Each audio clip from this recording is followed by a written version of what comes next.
అందరికీ నమస్తే. నేను రవికుమార్ కావలి, మీ బిత్తిరి సత్తి. అయితే ఈ మధ్యన ఒక వీడియో వైరల్ చేస్తున్నారు. సో అందులో వాస్తవం ఏం లేదు. నేను ఎప్పటిలాగానే కామెడీ వీడియోస్ చేస్తూ చిన్న చిన్న క్లిప్స్ రీల్స్ లాగా షార్ట్స్ లాగా పెడుతుంటా. అందులో చిన్న స్పెల్లింగ్ మిస్టేక్ అయింది. సో భగవద్గీత అంటే నేను ఆరాధిస్తా, పారాయణం చేయడానికి ప్రయత్నిస్తుంటా, ప్రచారం చేస్తుంటా. నా అభిమానులు, శ్రేయోభిలాషులు, నన్ను ప్రేమించేటోళ్ళు, నా బంధుమిత్రులు నిజంగా అది కించపరిచినట్టు అనిపిస్తే తప్పకుండా క్షమించమని అడుగుతున్నా.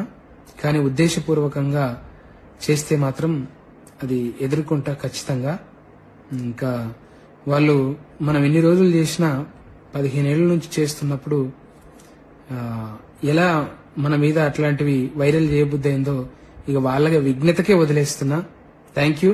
ఎప్పుడూ మిమ్మల్ని నవ్వించడానికి, మిమ్మల్ని హ్యాపీగా ఉంచడానికి నేను వీడియోలు తీస్తుంటాను. Thank you so much.